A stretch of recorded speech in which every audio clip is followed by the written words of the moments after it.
আল্লাহর পক্ষ থেকে নবীর উম্মতের জন্য দুইটা ঈদ বরাদ্দ। কয়টা? জবান খুলে বলেন কয়টা? এর বাইরে যদি কেউ নতুন করে নবীর জন্ম নিয়ে আরেকটা ঈদ বানায়, কেউ যদি কবিরা গুনাহ করে তাকে সালাম দেওয়া যাবে না এমন কথা নেই। কিন্তু কোন মানুষ যদি এই পৃথিবীতে বেদাত আবিষ্কার করে তাকে সালাম দেওয়া নিষেধ। তাহলে এই বেদাত আবিষ্কার করা কত পর্যন্ত বাংলাদেশের 100 জনের 14 জন মানুষ এখনো মানে না। এই জন্যই মাঝে মাঝে নতুন নতুন কোন ইস্যু তৈরি করে তারা দেখে রাস্তায় নামে। এদের সংখ্যা বেশি না, মাত্র 100 জনের স্বাধীনতা পেয়ে আনন্দ করছি, আর তারা এখন এই 15.5 বছর পরে নতুন নতুন বিষয় সামনে নিয়ে এসে বিভিন্ন জিনিস ঘেরাও করার আহ্বান জানাচ্ছে, আন্দোলন করছে। এই 15.5 বছর আপনার দাবি কোনদিন তো জন্মের কাছে করেননি, হঠাৎ করে আপনার সাগান দিচ্ছে। মানে এই যে আনসাররা যেটা করেছিল, এদেশে এখন প্রমাণ হচ্ছে 42,000 আনসার নিয়ে হয়েছিল, তার ভেতরে 32,000 গোপালী। আমরা যে এখনো 63 জেলার মানুষ আছি এদেশে, আমরা কি ঘাস কাটছি? হ্যাঁ, সবই আপনারা। আমরা কি সার্টিফিকেট দেখা গেছে আমরা পাই জিপিএ 5 আর ওরা পাই 2+5, তারপরও ওরা সব জায়গায় আর আমরা সব চাইতে পেছনে। সুতরাং যারা করেছিলেন এই কাজ, আপনারা থেমে গেছেন। ওই একটা গান বের হয়েছিল, কি যেন, পেছনে লাল পেছনে লাল। না যাই হোক, ওইটা তো বলা যাচ্ছে না। সুতরাং এরকম লাল করা হবে সামনে যদি এরকম ঝামেলায় আসে। পুলিশ ছাড়া দেশ চলেছে এই বাংলাদেশ, কিছুদিন আগে আমরা দেখেছি। পুলিশ ছাড়া, পুলিশের মতো এত কষ্ট দেশে কে করে? যদিও তারা লাঠিয়াল বাহিনী হিসাবে এত বছর ব্যবহার করেছিল এই জালেমেরা, তাহলে কয়েকটা কোলাঙ্গার অফিসারের কারণে আজ এই পুলিশ সদস্যদের উপরে এদেশের মানুষের রাগ। সবাই এত খারাপ না, যে মানুষগুলো এখন সাধারণভাবে দায়িত্বে আছে। আমরা শাস্তি চাই ওই কোলাঙ্গার গুলো, বিশেষ করে যারা মেন দায়িত্বে ছিল, জালেমদের লাঠিয়াল বাহিনী হিসাবে ব্যবহার হয়েছে। সুযোগ সুবিধা যত পাওয়ার সব হাউ আঙ্কেল পেয়েছে। কি আঙ্কেল? How uncle. আর মরেছে এরা। সুতরাং পুলিশ ছাড়া দেশ চলতে পারে, এটা প্রমাণ হয়েছে। আনসার ছাড়া দেশ চলবে এক আর কোন দরকার নেই। আমার মনে হয় যারা দায়িত্বে আছেন সরকারের, এই আনসার বিলুপ্ত করে দিন, কোন দরকার নেই।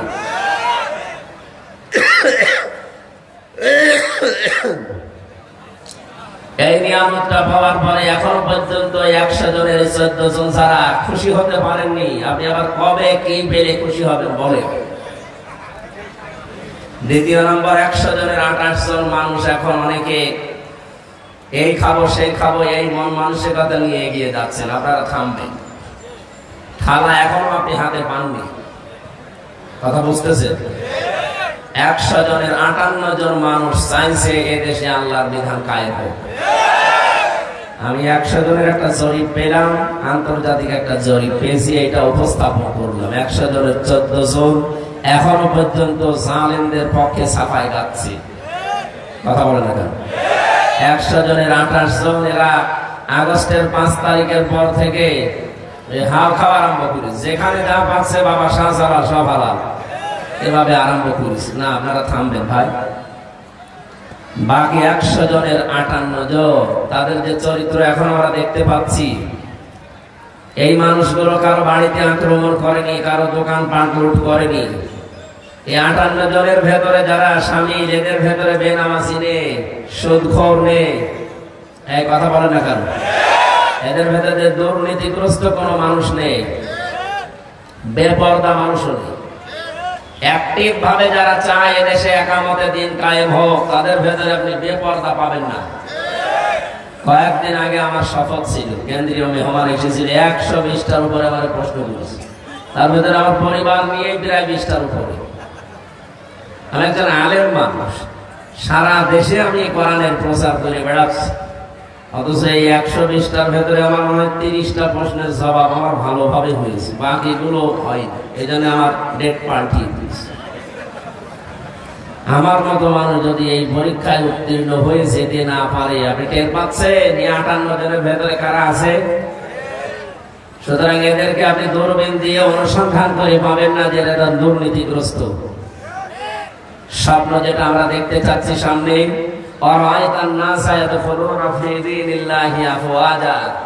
এই নবী বিজয় যখন আসে কয়েকটা জিনিস দেখা যায়। তার এক নম্বরে এই দলে দলে পালে পালে মানুষ দেখবেন ইসলামে আসতেছে। মাত্র 15% মানুষ চাইতো এদেশে ইসলাম কায়েম হোক আগস্টের 5 তারিখের আগে। এই আগস্টের 5 তারিখ থেকে সেপ্টেম্বরের 24 তারিখ পর্যন্ত 58 জন হয়ে গেছে। সুবহানাল্লাহ বলতে পারছেন না? আর কিছুদিন যেতে দেন, দেখবেন 58 জন না 100 জনের 100 জন মানুষ চাইবে দেশে ইসলাম কায়েম হোক। কারণ 58 জনের ভেতরে আবু বকরের মতো মানুষ আছে, 58 জনের ভেতরে হযরত ওমরের মতো মন মানসিকতা তৈরির মানুষ আছে। দিন যত যাবে এদের আদর্শ দেখে মানুষ দলে দলে আসবে। আফওয়াজা মানে কি? দলে দলে। বলেন বলেন। কিন্তু এই যে 28 জন যারা এখনো পর্যন্ত এই খাবো সেই খাবো করছেন, আপনি একটু সময় দেবেন তো। আমিরে জামাত ডাক্তার শফিকুর রহমান কুষ্টিয়ায় সেদিন গিয়েছিলেন। উনি ঘোষণা দিয়েছেন সাংবাদিকদের সামনে যে আমরা যারা দায়িত্বে আছে অন্তর্বর্তীকালীন সরকারের, তাদের যৌক্তিক এবং সম্মানজনক সময় দিতে চান। ওনারা গুছিয়ে নিন। 1628টা চেয়ারে দায়িত্বে ছিল এই দেশের জালেমেরা, সবগুলোই দুর্নীতিগ্রস্ত। এমনকি যেটা মনে করতাম না এমন হয় জিবরাইল দরবেশ, ও আমার বড় শয়তান। 36,000 কোটি টাকা ঋণ। চিন্তা করতে পারে পদ্মা সেতু বানিয়ে 4,000 কোটি টাকা থাকার কথা। দরবেশ যদি হয় আপনাদের যেটা ধরা পড়েছে মনে করেন ফেরেশতা, দেখেন কি বের হয়। যেখানে হাত দেওয়া হচ্ছে সেই জায়গায় যে কয়জন এখন আছে উপদেষ্টার দায়িত্বে খেয়ে যাচ্ছে যে কি করবো, যেখানে হাত দিয়ে ওই জায়গাটাই দুর্নীতিগ্রস্ত। সুতরাং আমরা চাই যৌক্তিক সময়ের ভেতরে 1628টা চেয়ার পুরাটা সংস্কার করে যারা এই 15.5 বছরে হয়েছিল তাদেরকে নিয়ে এসে বসা। কারণ এগুলো সব জালেমদের দোষর। কথা বলে না কেন? এক লোক বিবাহ করে বাসর রাতে বউ কেবল ঘরে, দাদি শাশুড়ি এসে বলছে কি আমি পতি চাই। বলছে দাদি শাশুড়ি আপনি আমার একটু সময় দেবেন তো। শাশুড়ি এসে বলছে বৌমা আমার কিন্তু নাতি চাই। ঠিক আছে হবে, অসুবিধা নেই, সময় দেব। ননদ আর দেবর এসে বলছে ভাবি আমাদের কিন্তু ভাতিজা চাই। ঠিক আছে। স্বামী এবার এসে বলছে তুমি কি করবা আমি জানি না, আমার বেবি চাই। বৌমা মুখ তুলে বলছে এ বংশের কি সব পাগল, এখন আমার কিছু হয়নি, কেবল এসে বসলাম। তারপরে 10 দিন সময় দেবেন, এরপরে কারো নাতি, কারো ভাতিজা, কারো বেবি সব হবে। কথা বলে দেখেন, সময় না দিয়েই যদি সব চাওয়া আরম্ভ করেন আমি কি ফিলাক্সি লোড করে নিয়ে আনবো? কেমন কয়দিন হয়েছে, সময় তো দেবেন তাদের। অন্তত যে চেয়ার গুলো আছে যারা দিনের ভোট হাতে করে ফেলতো এই জায়গাগুলো পাল্টানো লাগবে না? এইভাবে যদি বলেন না দেন থালা দেন, থালা নিয়ে কি করবেন? আবার ওই রকম দিনের ভোট রাতে হয়ে যাবে। আমরা চাচ্ছি এদেশে কাউকে যেন পূর্বের চেয়ারে রাখা না হয়, সবগুলো পাল্টাতে হবে। বৈষম্য বিরোধী ছাত্র আন্দোলনের যে 9টা দফা ছিল তার ভেতরে এইটা যে আমরা সংস্কার চাই। কথা বলে না কেন? বৈষম্য আমরা দূর করতে চাই, কোন জায়গায় যেন বৈষম্য না থাকে। এখন হাসপাতালে এরা খেলা করার জন্য জীবন দেয়নি, আপনি আবার সেই হারাম জিনিস এই পৃথিবীতে প্রতিষ্ঠিত করার জন্য প্রমোট করবেন আর নাম ছেড়ে দেবে। এটাকে আমেরিকা পেয়েছে, 96% মুসলমানের দেশ। একবার বলে না কেন? ইসলাম বহির্ভূত কোন কাজ এদেশে প্রতিষ্ঠা করার জন্য আবু সাইদ জীবন দেয় নাই। কথা বলে না কেন? আবু সাইদ ছাত্র শিবিরের সাথী ছিল। সমন্বয়কদের ভেতরে 152 জন, তার ভেতরে 108 জন ইসলামী ছাত্র শিবিরের পরীক্ষিত কর্মী নেতা। কবরের রক্ত শোকায়নি, এখনো মুগ্ধর কবর রক্ত শোকায়নি। এখন হাসপাতালের বেডে কেউ অন্ডকোষ হারিয়েছে, কেউ চোখ হারিয়েছে, কেউ পা হারিয়েছে। এই যে মাওলানা হাফিজ, আমি আরো গিয়েছিলাম 6 তারিখে হাসপাতালে।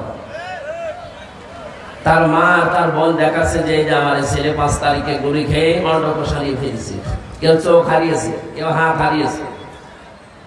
আশুলিয়ায় যে সমস্ত মানুষকে পুলিশেরা হত্যা করার পরে ভ্যানে তুলতেছে, আগুন লাগিয়েছে, এরপরও আপনার বিবেকের আয়না খোলে না।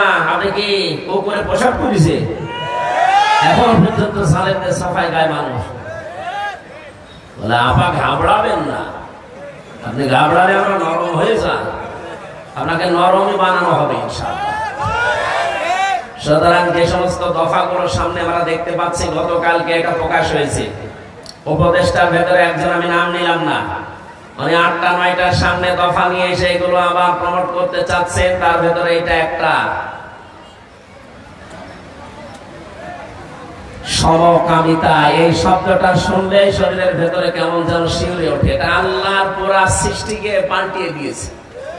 পুরুষে পুরুষে নাকি বিয়ে করবে, নারীতে নারীতে বিয়ে করবে।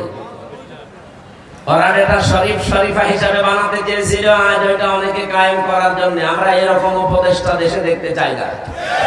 হ্যাঁ, কথা বলে না কেন? আমরা যেহেতু 96% মানুষের দেশে ইমানদার, আমরা যাচ্ছি কোরআনে তেলাওয়াতকৃত আয়াতে তাফসীর আকারে, দেখি আমাদের কোরআন কি শোনায়। জবান খুলে পড়ে না, আউযু বিল্লাহি মিনাশ শাইতানির রাজিম, বিসমিল্লাহির রহমানির রহিম,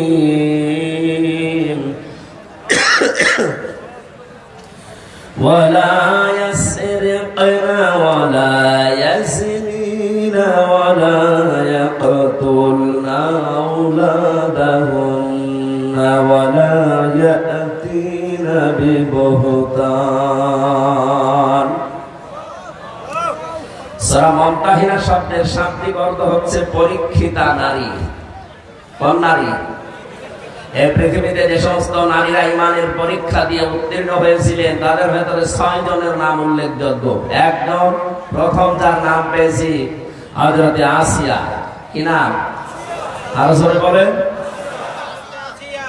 হযরতে আসিয়ার যে স্বামী ছিল পৃথিবীতে, এইরকম জল্লাদ মার্কা স্বামী দুনিয়ায় কারো হবে কিনা আমি জানি না, বা আছে কিনা।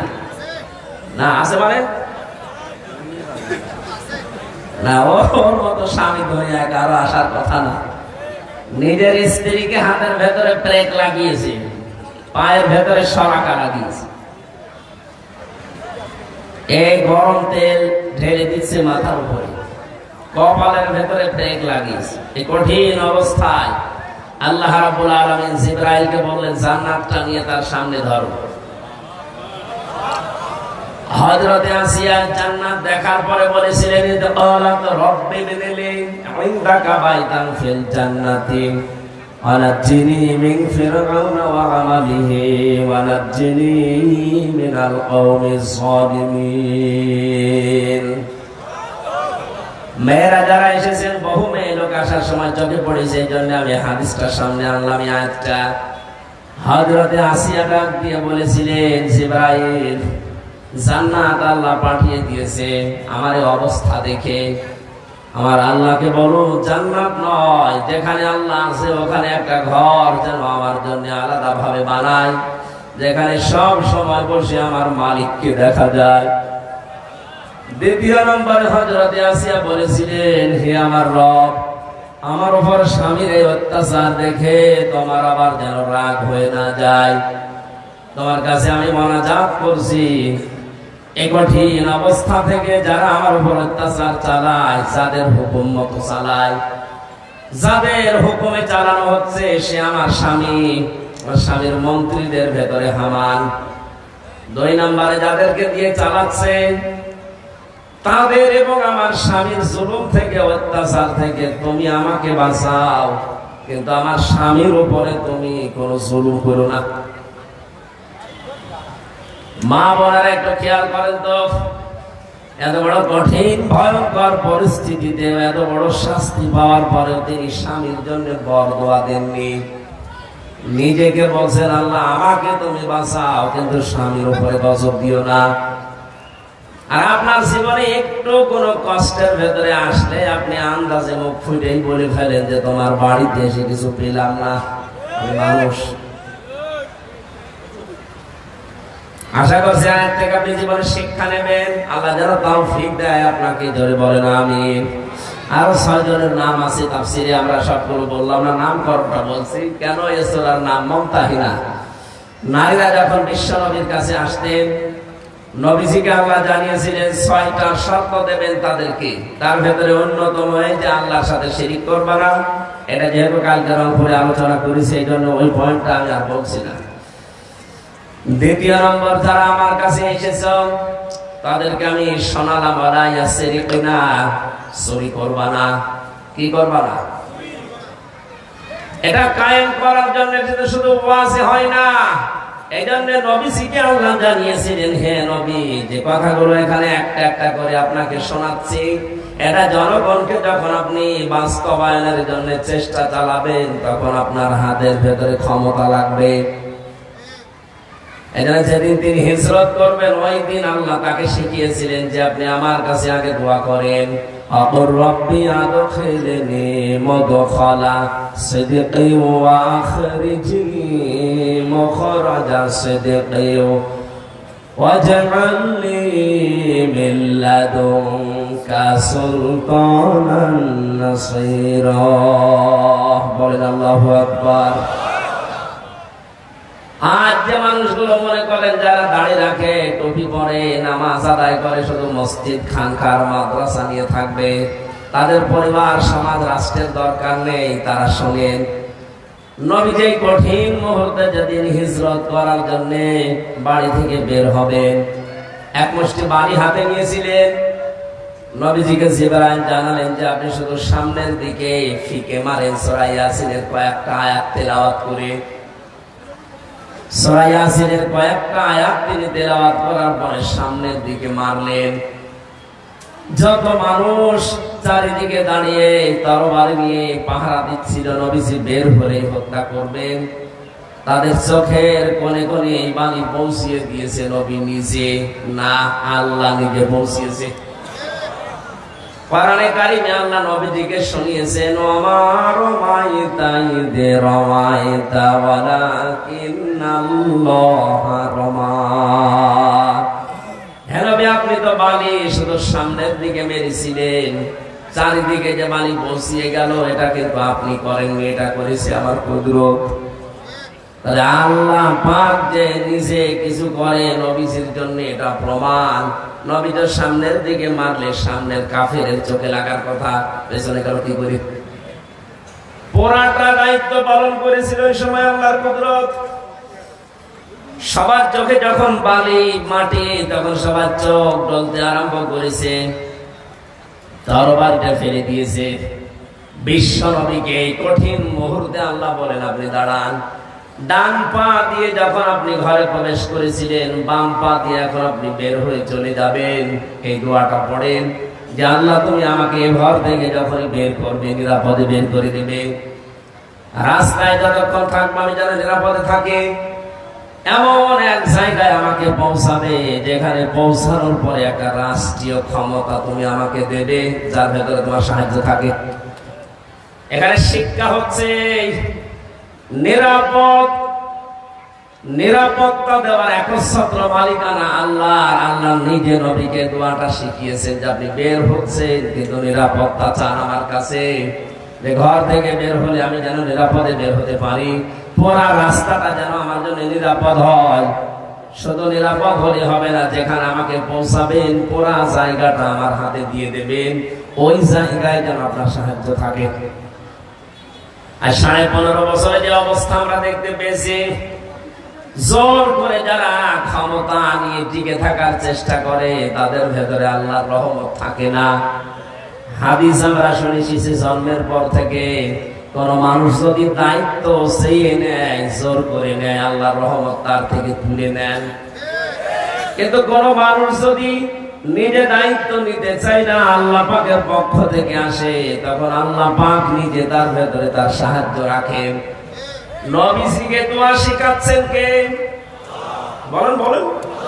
আল্লাহ নিজে শেখাচ্ছেন দোয়াটা, যে এই দোয়া করেন, মিল্লা দুনকা সুলতানান নাসিরা, তুমি আমাকে এমন একটা রাষ্ট্রীয় ক্ষমতা হাতে দাও যার ভেতরে তোমার সাহায্য থাকে।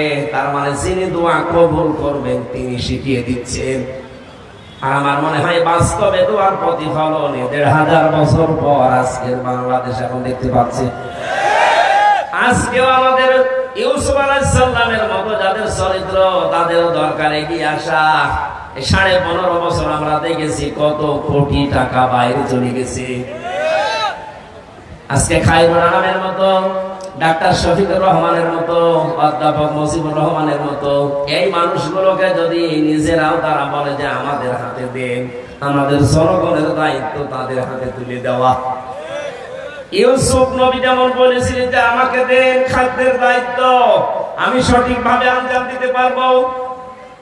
খাবারের দায়িত্ব, খাবারের ঝুড়ি যতদিন আবু জেহেলের মাথায় ছিল ততদিন পর্যন্ত জনগণের ভেতরে না খাওয়ার অভ্যাস ছিল।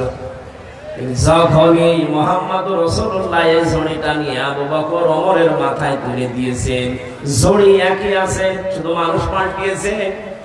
ওরা আরব জাহানে দেখা গেল কেউ আর না খেয়ে থাকেনি। জোরে বলেন আল্লাহু আকবার। আমরা তো এই বাস্তবতাটাই চাচ্ছি। খাবারের ঝুড়ি এতদিন যারা বহন করেছেন, আমরা দেখেছি 10 টাকা আসলে 8 টাকা খেয়ে ফেলেছেন। কথা বলেন না। আমার দাদা আর চাচা মিলে প্রায় 21 বছর চেয়ারম্যান ছিল। বাস্তবতা আমি নিজে দেখেছি। দাদা হয়েছিল হয়তো ভোটের মাধ্যমে, কিন্তু পরবর্তীতে চাচা যে 3 বার এমনি। কেমন করি এমনি, শুধু নৌকা মার কাটা নিয়েছে, শুয়ে আছে ঘরে। সকালে সংসদ চেয়ারম্যান কি গো, সব ফেরেশতারা দিয়ে গেছে। এই জন্যই তাদের চরিত্র সম্পর্কে আমি জানি, দেখেছি। 1 কোটি টাকা যদি খরচ করে 5 কোটি টাকা তারা তুলে ফেলেছে। ভিডিও দিতে পারবে না, উল্টা করে নিজে তাকে আর চা খাওয়ানো লাগবে। তাহলে টাকা মারার অভ্যাস আসবে কোত্থেকে? যা বাজেট হবে ওটা তো খরচ করবে। এর বাস্তব আমরা এসেছি এলাকার এমপি কে ধরার জন্য। কে? আব্দুল খালেক। বলে চলেন বাড়িতে। বাড়ি দিয়ে দেখে টিনের বাড়ি, চারিদিকে বেড়া দেওয়া। পুলিশ আশ্চর্য হয়ে বলেছে আমরা আইসি বলে প্রথম দেখলাম যে একটা এমপির বাড়ি টিনের, চারিদিকে বেড়া দেওয়া।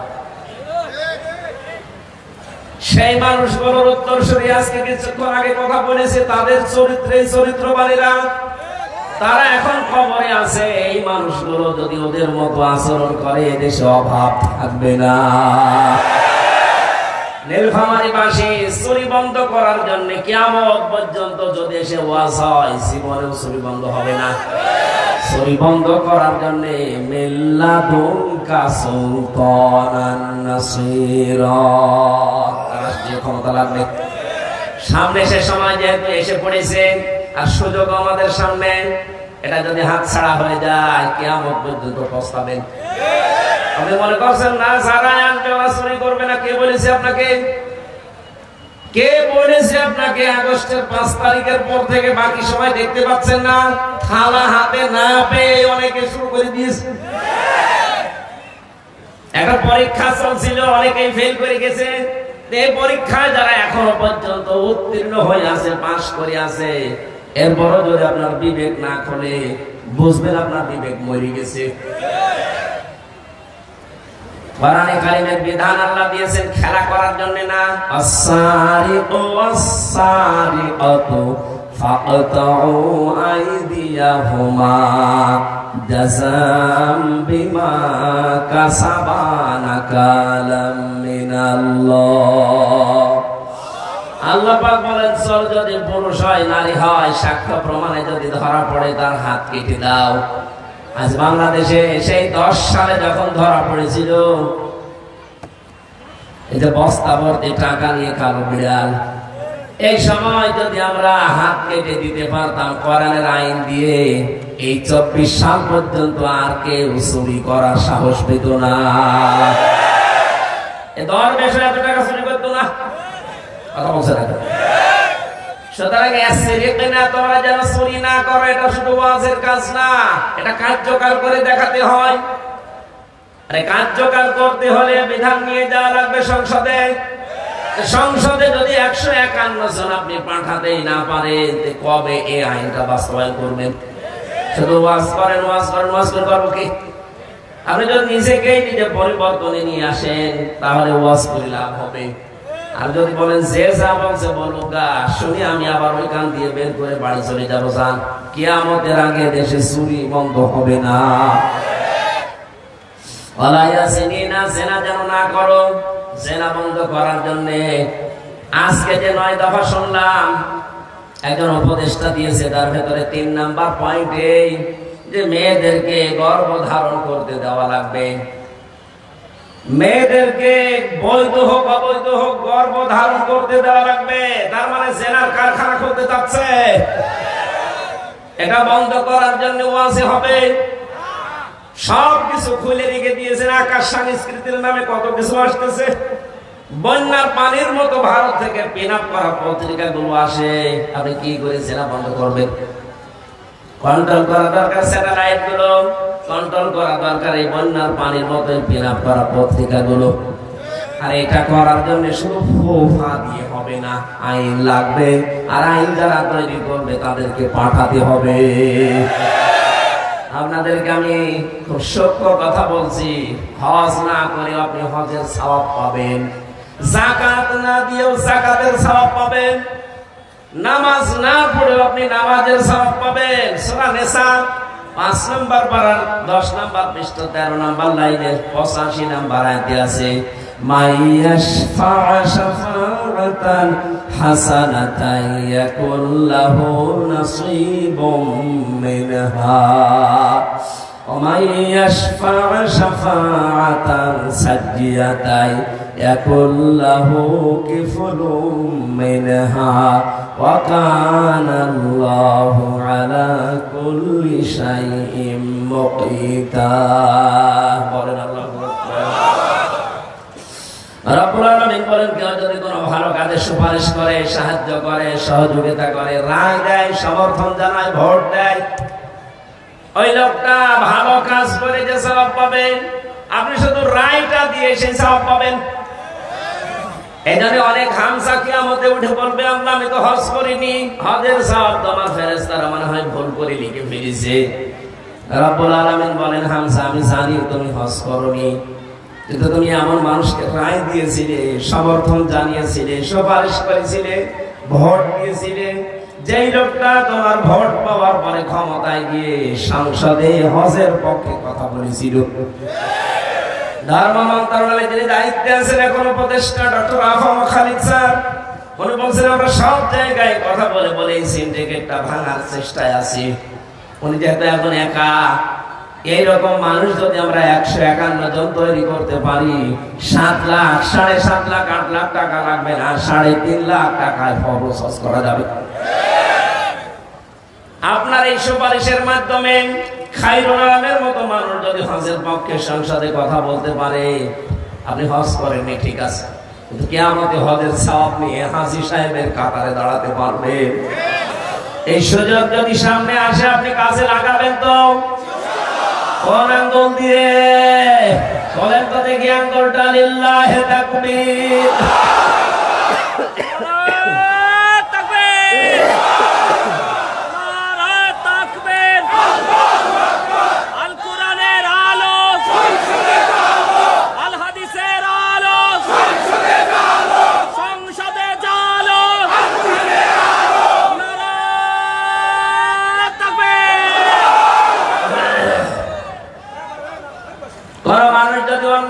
সাপোর্ট দেয়, যাদের মনে হচ্ছে যে আয়াতগুলো রাজনৈতিক আয়াত, তাহলে আয়াত সূরা নিসা থেকে কেটে বাদ দিয়ে দেন।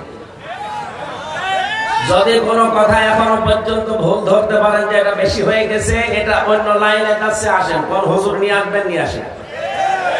কিন্তু যদি মনে হয় যে সত্য এটা 100 ভাগ, তাহলে আপনাকে মানা লাগবে। আপনি নিজেও কোরআন পড়েন না, কোরআনের মর্ম মানে বোঝেন না, আমির হামজা বলবে আপনি বিশ্বাসও করেন না, মানেনও না। কি হয়েছে আপনি? কি হয়েছে আপনি? কি হয়েছে আপনি? বলে যদি রাজনীতি মনে হয় একটু করছে, এটা তো রাজনীতি হয়ে যাচ্ছে। হ্যাঁ, এটাই রাজনীতি। এই রাজনৈতিক কথাগুলো আজ মঞ্চ ময়দানে আমরা না বলার কারণে দরবেশের মতো মানুষ এই সমস্যা হয়েছে। আমরা যদি সত্য সত্য দরবেশ পাঠাতে পারতাম, এটা তো দরবেশ, দরবেশের ভেদ হয়েছে। এখন বলে না কেন? দরবেশ তো আসল ডাক্তার শফিকুর রহমান, যার চেহারার দিকে তাকালে আল্লাহর কথা মনে হয়। তার আমল, তার ইখলাস, তার তাওয়াক্কুল আমি নিজে দেখেছি ছেলে, তার পাশের রুমে ছিলাম। আর এমন দরবেশ, আল্লাহর উপরে ভরসা আছে, দাড়ি কেটে নম হয়ে গেছে। ভরসা আছে আল্লাহর উপরে। রসুলের গলায় ছুরি দিয়েছে, আপনার গলায় ছুরি দেবে একা। দাড়ি কেটে ফেলা মানে রসুলের গলায় ছুরি দেওয়া। এই কথা বলে না? যে লোকটা নিজে বাঁচার জন্য আল্লাহ রসুলকে জবাই করতে পারে, ও নিজে বাঁচার জন্য আপনাকে জবাই করবে একাত্তর।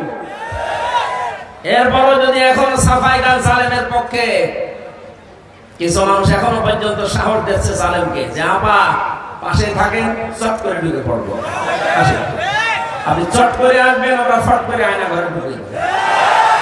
নিজে বানিয়েছেন, নিজে এবার টের পাবে।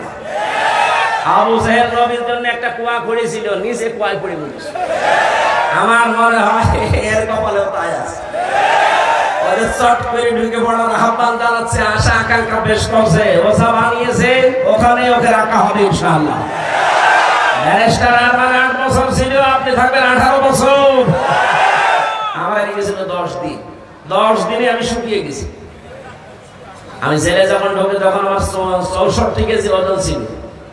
ওই 10 দিন পরে বের হয়ে আমার 54 কেজি, তার মানে 10 কেজি কমে গেছে। ঢুকুক, আসবে, ঢুকিয়ে দেবো, থাকবেন পরে, দুনিয়ার কেউ জানবে না কোথায় আছে, শর্ট করে ঢুকে।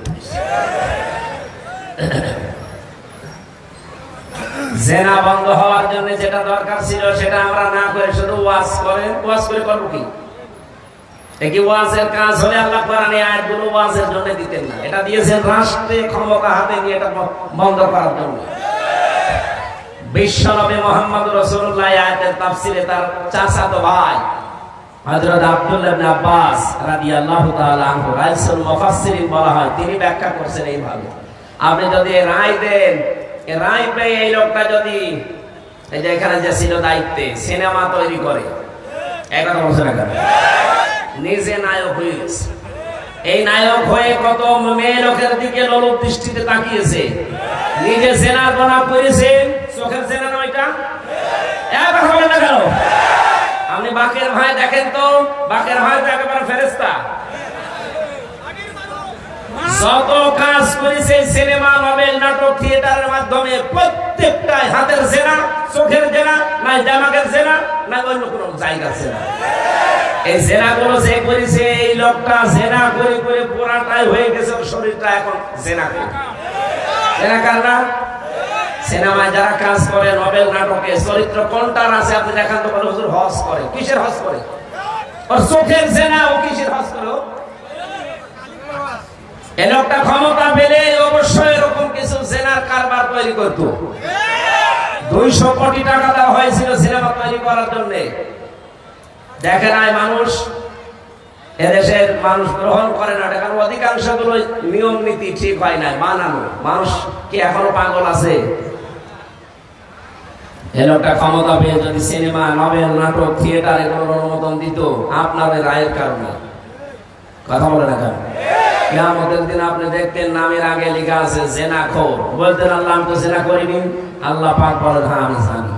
তুমি এমন আলোরে ভোট দিয়েছিলে, কি আলো, কি সুন্দর নাম দেখেছেন, আসাদুজ্জামান নূর, জামানার বাঘ আলো। নামটা তো ভালো না, কাজটা করেছে যা যা সূক্ষ্ম ভাবে ইসলামকে ধ্বংস করার জন্য দেশে 10 জন তাদের। আপনি হয়তো টের পাচ্ছেন, আমার কারণ কিছু জানি না। ও দাড়ি রাখা দরবেশের মতো, ও ঠেলায় পড়লে দাড়ি কেটে নম হয়ে যাবে। দাড়ি আপনি খায়রুল আলমে কাটান তো ফাঁসি হয়ে যাবে। মীর কাশেম আলীর মতো দাড়ি কাটাতে পারবেন না। দাড়ি আমরা নেকি দাড়ি না লোককে দেখানোর জন্য রাখি না, এটা নবীর সুন্নাত মনে করে রাখি। আর কথা বলে না, জেনা করেন যখন আপনার আমলনামায় দেখবে যে জেনা, কি গো আমি তো জেনা করিনি, আল্লাহ বলেন আমি জানি জেনা করবি। এমন মানুষকে রায় দিয়েছিলে সমর্থন দিতে, এর একটা ক্ষমতা পেয়ে জেনার কারবার করেছিল, ওখান থেকে ফ্ল্যাক্সি লোড হয়ে তোমার আমলনামায় এসেছে। এখন তুমি জেনাকারের কাতারে দাঁড়াও। নীলফামারীবাসী জেনাকারের কাতারে কিয়ামতে দাঁড়াতে চান? যদি হযরত ইউসুফ নবীর কাতারে দাঁড়াতে চান, তাহলে খায়রুল আলমের পক্ষে আপনাকে থাকা এটা ফরজ, নামাজের মতো ফরজ এই কাজটা। বলে ভোট কোথায় আছে? আপনি কোরআন শরীফ নিয়ে আসেন, সূরা নিসা ৫ নাম্বার পারা ৬ নাম্বার পৃষ্ঠা ৭ নাম্বার ৬ নাম্বার লাইনে আছে, ইন্নাল্লাহা ইয়া'মুরুকুম আন তু'আদ্দুল আমানাতি ইলা আহলিহা। এই যে আমানাতি, এই বহু বছরের ব্যাখ্যায় আল্লামা শফি রহমাতুল্লাহ আলাইহি উনি লিখেছেন আমানাত মানে ভোট। মারিফুল কোরআন নিয়ে আসেন, আমি বাংলায় দেখিয়ে দিচ্ছি, আমি আন্দাজে বলছি না, সব পড়ে বলছি। আর আন্দাজে বললে হবে, যেসব আলেম বসে আছে না, আপনি যে পান না ভোট কোথায় আছে, রায় কোথায় দেবেন, সমর্থন জানাবেন, সুপারিশ করবেন, ভোট দেবেন, এটা যদি কোরআনে না থাকে তো কোরআনে আছে কি? এটা তো দুনিয়ার কাজ না, নেতা নির্বাচন করা দুনিয়ার কাজ, এটা আখিরাতের কাজ। এইটা দিয়ে আপনার আখিরাত তৈরি হবে, কারণ কিয়ামতে আল্লাহ এমন মানুষের পেছনে আপনাকে তুলবে যেই লোকটার পেছনে দুনিয়ায় আপনি ছিলেন। এটাকে আমি বানালাম, সূরা বানী ইসরাঈল 15 নম্বর পারা 8 নাম্বার পৃষ্ঠা 3 নাম্বার লাইনে 72 নাম্বার আয়াত। এত দলিল দিয়েও মানুষের মন পায় না। আমি এত কিছু বলেন, এত দলিল দেওয়ার পরেও আমি আয়াত পারা পৃষ্ঠা লাইন রুকু সূরার নাম তাফসীরের নাম সব বলে দিই মানুষের সহজাতে। এরপরও কিছু মানুষের মন খারাপ হয়, মনে মনে করে না এ কি বেশি বলে ফেলবে, বেশি বলে ফেললে এরা আমাকে ছাড়বে। কিয়ামতের ময়দানে ইয়াউমা নাদউ কুল্লা উনাসিন বিইমামিহিম, আল্লাহ পাক বলেন প্রতিটি মানুষকে আমি ডাক দেব তার নেতার সাথে। কার সাথে? নেতা যদি হয় আপনার এরকম 2 নাম্বার, ওর দিকে তাকিয়ে আল্লাহর রাগ হয়ে যাবে, তখন আর আপনার দিকে আল্লাহ তাকাবে না, সরাসরি ওর সাথে জাহান্নামে দিয়ে দেবে।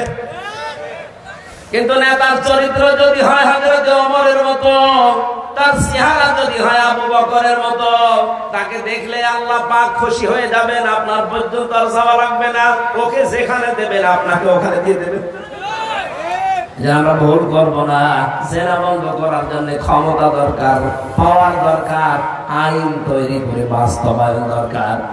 সামনে যেহেতু আসতেছে, আল্লাহ পাক আমাদেরকে দিয়ে এরকম ভালো ভালো কাজে আঞ্জাম দেওয়ার তৌফিক দিন, বলেন আমিন।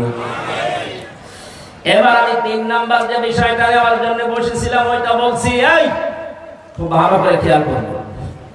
রব্বুল আলামিন বলেন ওয়ালা ইয়াতিনা ওয়ালা ইয়াকতুলনা আওলাদাহুন্না ওয়ালা ইয়াতিনা বিবুহতান, সন্তান হত্যা করবা না, যে ভ্রূণ অনেকে নষ্ট করে ফেলে, সন্তানটা পেটে যাবার পর যে মানুষগুলো খাদ্যের ভয়ে নিজের সাথে খাবারে বসবে এই ভয়ে যারা সন্তান হত্যা করে ফেলে, এটা কিন্তু মানুষ হত্যা করার শামিল। শারীরিক কোন কারণে ডাক্তারের পরামর্শ নিয়ে আঁচল করা জায়েজ আছে, কিন্তু সন্তান হয়ে যাওয়ার পরে ওটা যদি আপনি দুনিয়ার কোন ভয়ে নষ্ট করে ফেলেন, মেরে ফেলেন, মানুষ হত্যার গোনা নিয়ে কিয়ামতে ওঠা লাগবে। এটা আইন পাস করার দরকার, কিন্তু আইন পাস করার সিস্টেম এখন আমাদের হাতে আসেনি।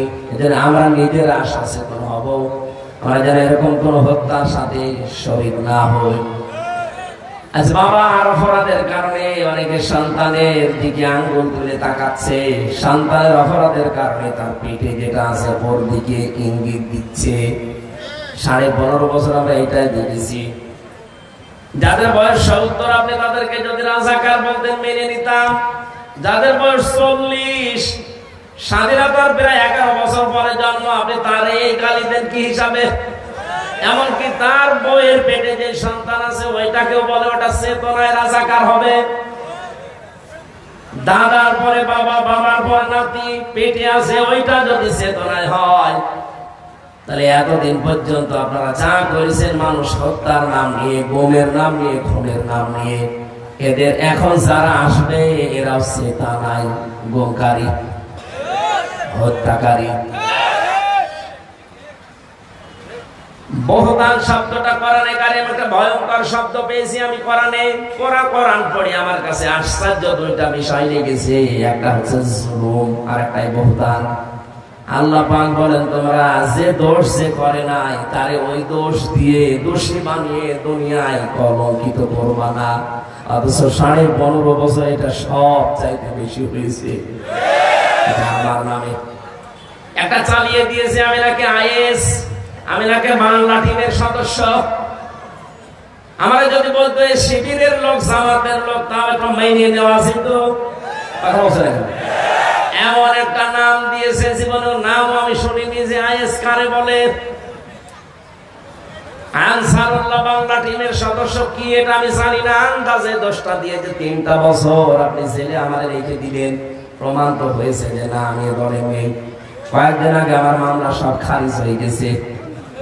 বিচারপতি বলেছে কোন দোষের ভেতরে পাওয়া যায়নি, পুরাপুরি মুক্ত করে দিলাম।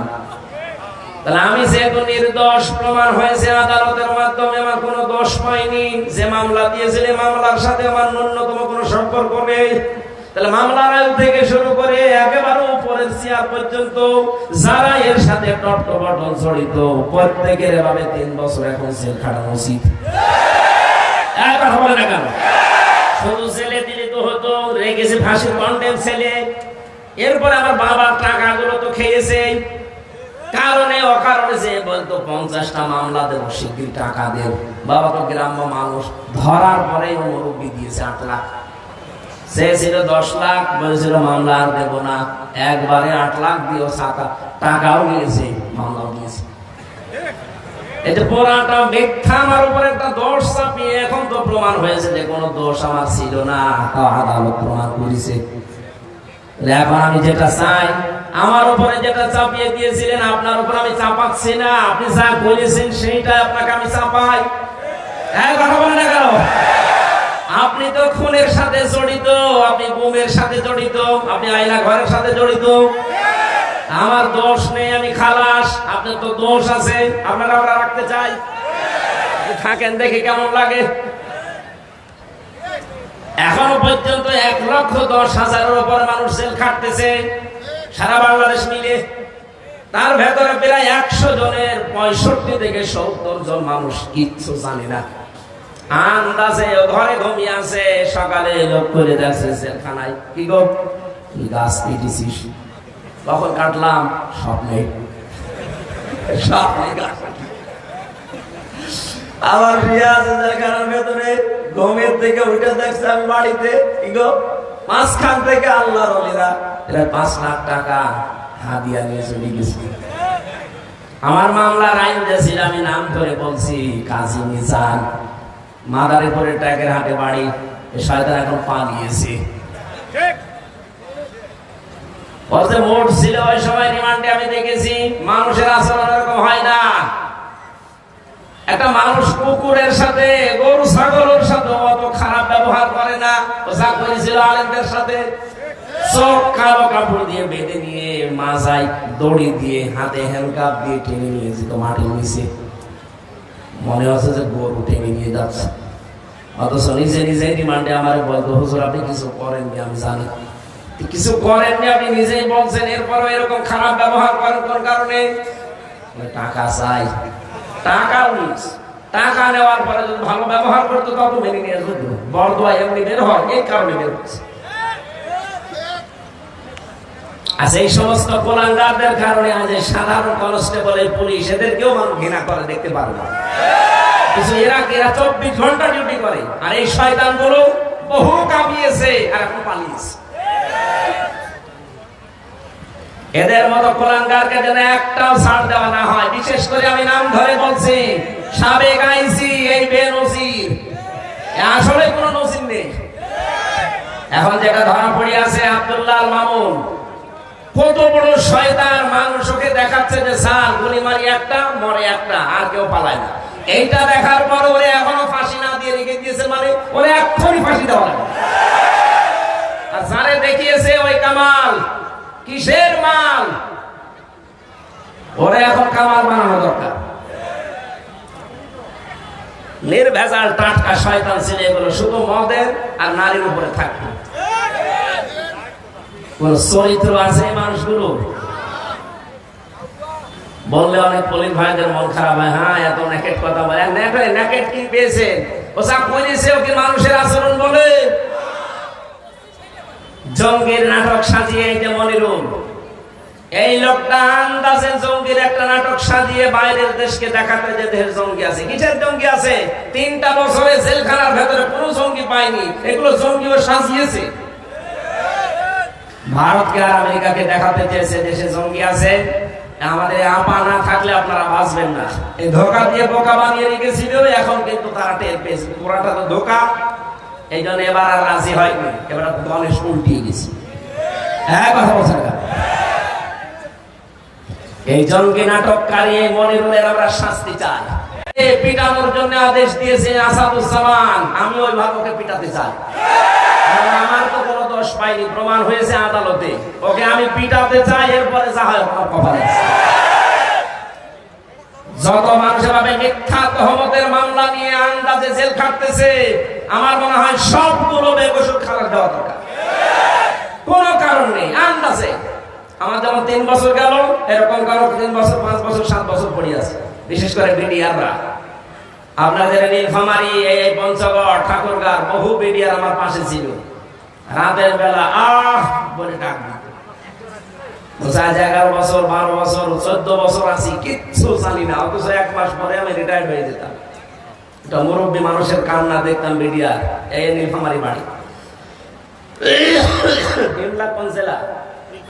নীলফামারী, এখানে বাড়ি। কি কান্না রাতের বেলা, তাহাজ্জুদ পড়তে উঠতাম, দেখতাম আহ করে আওয়াজ দিত।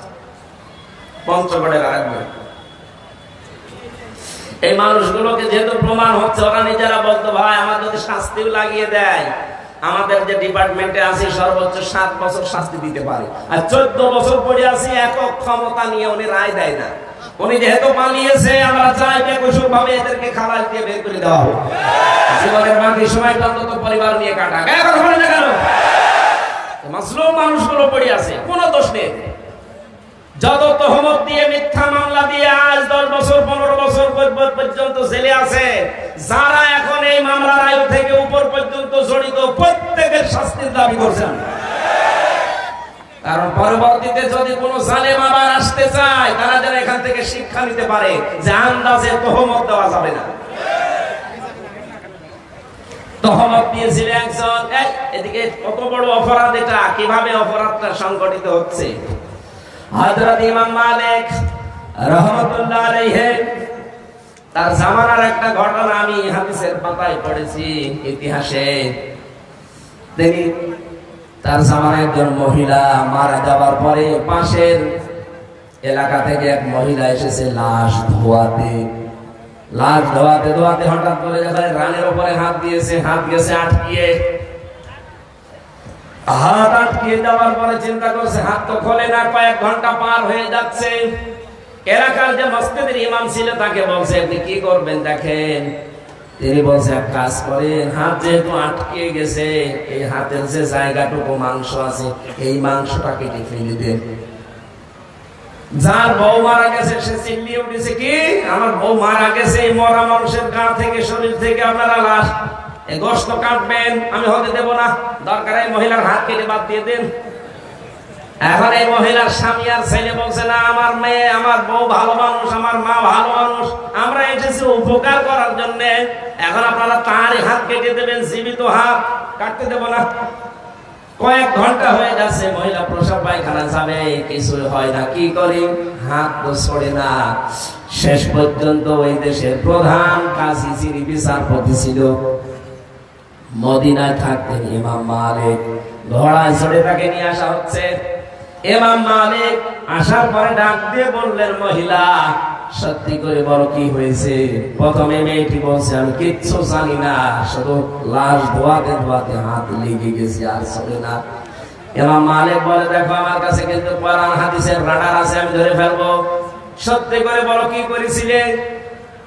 মেয়েটা বলে, ইমাম সাহেব আমার তেমন কিছু মনে পড়ছে না, তবে একটা কথা আমার মনে হচ্ছে, আমি লাশ ধোয়ানোর সময় একটা খারাপ মন্তব্য এই মহিলার উপরে নিক্ষেপ করেছিলাম। তুমি তো উপরে ফিটফাট ভালো, ভেতরে তোমার সদরঘাট, তোমার চরিত্র ঠিক নেই। আমি একদিন একটা ছেলে পুরুষের সাথে তোমাকে গাড়িতে করে যেতে দেখেছিলাম, অথচ পরবর্তীতে আমি খোঁজ নিয়ে জেনেছি যে ওই ছেলেটা তার ভাইয়ের ছেলে। একটা মহিলার যদি ভাইয়ের ছেলে হয়, সম্পর্কে কি হয়? ফুফু হয়। ফুফু কি হয়? 14 জন মহিলার সাথে দেখা করা জায়েজ আছে পুরুষ মানুষের। 14 জন মহিলার সাথে একজন পুরুষের দেখা করা জায়েজ আছে, তার ভেতরে আপন ভাইয়ের ছেলে আছে। কথা বুঝতেছেন? যে 14 জন পুরুষের সাথে দেখা করা একজনের জায়েজ আছে মহিলার, তার ভেতরে আপন ভাইয়ের ছেলে আছে। সূরা নিসার তাফসীরে পাবেন, আমি লম্বা করে বলছি না। যেহেতু তার সাথে দেখা করা জায়েজ, আপন ফুফু, এর সাথে বিয়ে করা জায়েজ আছে? বলেন। আপনি খারাপ ধারণা করে ফেললেন, এই কারণেই তো আপনার হাতটা আটকিয়েছে। খারাপ ধারণা যদি কোনো নেককার কোন মহিলার উপরে কেউ যদি আন্দাজে কোন ধারণা করেছেন আর তহমত দেয়, তাহলে কোরআন জানিয়েছে তাকে 80টা বেত মারা লাগবে। ওয়াল্লাযীনা ইয়ারমুনাল মুহসানাতি সুম্মা লাম ইয়াতু বিআরবা'তি শুহাদা ফাজলিদুহুম ইলা আখির আয়াত। কোন নিরপরাধ নেককার, ওই দোষে দোষী না এরকম মহিলার উপরে কেউ যদি তহমত দেয় জিনা ব্যভিচারে, আর যদি সাক্ষ্য জোগাড় করতে না পারে 4 জন, হে মহিলা তোমার তো কোনো সাক্ষী নেই, তুমি আন্দাজে মনে মনে ধারণা দিয়েছিলে। সুতরাং কোরআনের বিচার অনুযায়ী তোমার শাস্তি 2টা, 80টা বেত। আর 2 নম্বরে কোনোদিন তোমার সাক্ষী আর পৃথিবীতে গ্রহণ করা হবে না, তুমি আর সাক্ষী দিতে পারবে না। আমার মনে হয় এই বাস্তবতা বাংলাদেশে যদি আজ কায়েম থাকতো, যে আন্দাজে কারো উপরে দোষ দিলে যদি প্রমাণ না হয়, তাহলে তাকে 80টা বেত মারা লাগবে, আর জীবনেও কোনোদিন তার সাক্ষী আর দেওয়া হবে না। এদেশে হাজার হাজার মামলা এমনি খালাস হয়ে যেত, কারণ আপনার সাক্ষী তার কোনোদিন নেওয়া হবে না।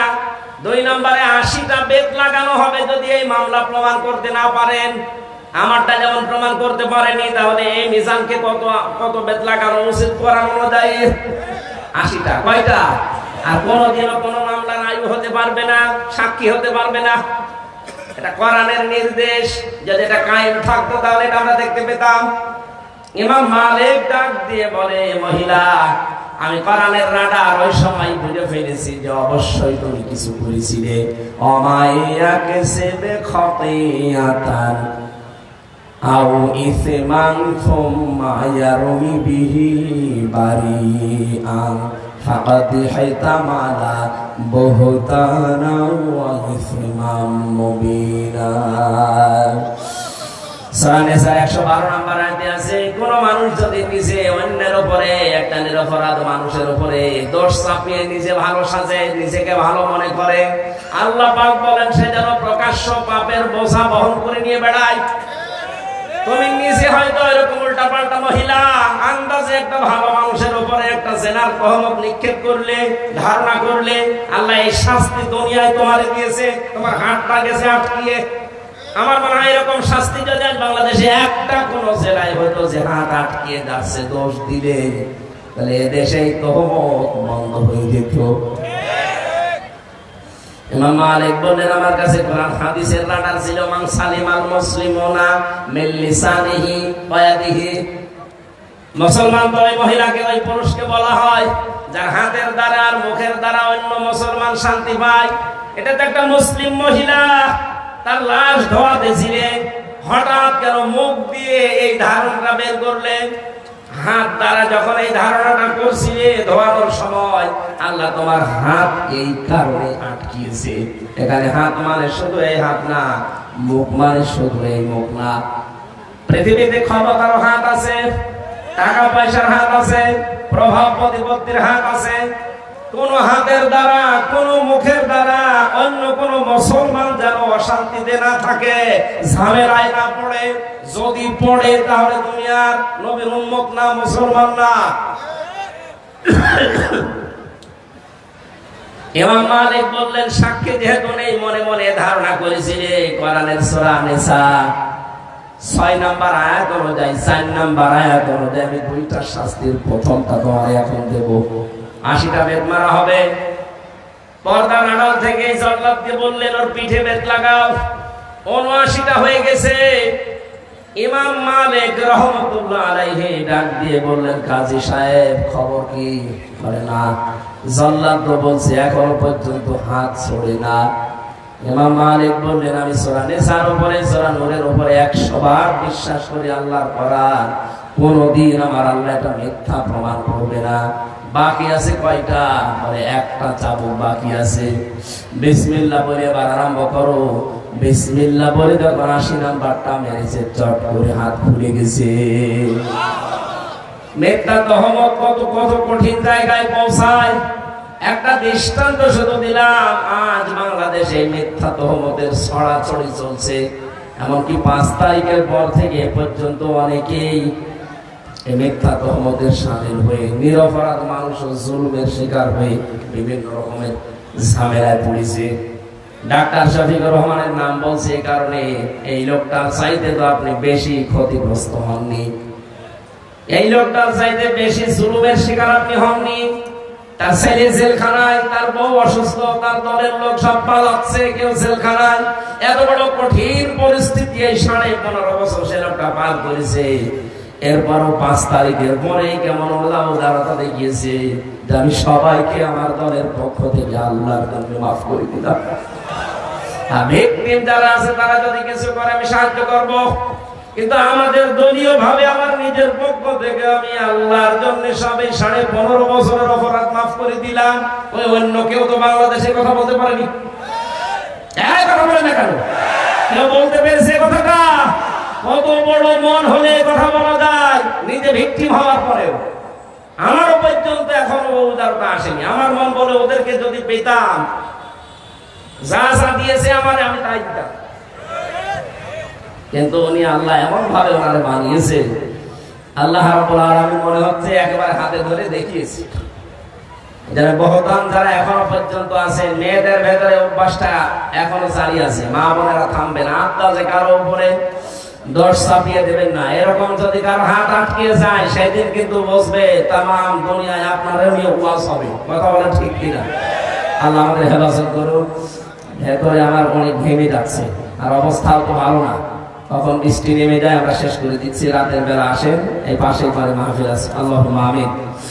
লা ইলাহা ইল্লা আনতা সুবহানাকা ইন্নী কুনতু মিনাজ জালিমিন। আল্লাহ তাআলা চুরি, জিনা, মানুষ হত্যা করা আর বহদান, এই সম্পর্কে যতটুকু কথা শুনলাম আমাদেরকে মেনে চলার তৌফিক দাও।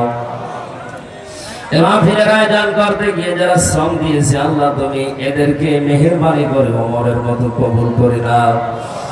মা বোনদেরকে তুমি মঞ্জুর করো। আল্লাহ তাআলা আকাশের অবস্থা ভালো না, বিদ্যুৎ চমকাচ্ছে, এই জন্য আমরা আজকে শেষ করে দিয়েছি। প্রচন্ড গরমে যারা কষ্ট স্বীকার করেছে এদেরকে তুমি ক্ষমা করে দাও। আগামীতে এই মাহফিলটা কোরআনের ইজ্জতে বিশাল আকারে মঞ্জুর করো আল্লাহ। এলাকায় যারা ব্যবসা বাণিজ্য করে, পঞ্চপুকুর এলাকায় তাদের ব্যবসা বাণিজ্য বরকত দাও। প্রশাসনের যে ভাইগুলো এসেছে, আল্লাহ এদেরকে তুমি কবুল করে নাও। আজকের মাহফিলের প্রধান অতিথি ডক্টর খায়রুল আনাম, তোমার গোলামকে মেহেরবানি করে আমাদের অভিভাবক বানিয়ে দাও। সভাপতি মাওলানা আনিসুর রহমানকে কবুল করো। যত আলেম এসেছে আল্লাহ আলেমদেরকে তুমি মঞ্জুর করো। আমার শরীরটা তুমি সুস্থ করে দাও। মুক্ত জীবনে যখন ফিরিয়ে দিয়েছো, কোনদিন ভাবি না একটু তোমার বান্দাদের সামনে ভাবে আবার কথা বলবো। যখন ফিরিয়ে দিয়েছো মুক্ত জীবনে, আল্লাহ আমার কণ্ঠটা মেহেরবানি করে ছেড়ে দাও। মরণ আসলেই যেন বলতে পারি লা ইলাহা ইল্লাল্লাহ মুহাম্মাদুর রাসূলুল্লাহ। করবেন না, তা না হলে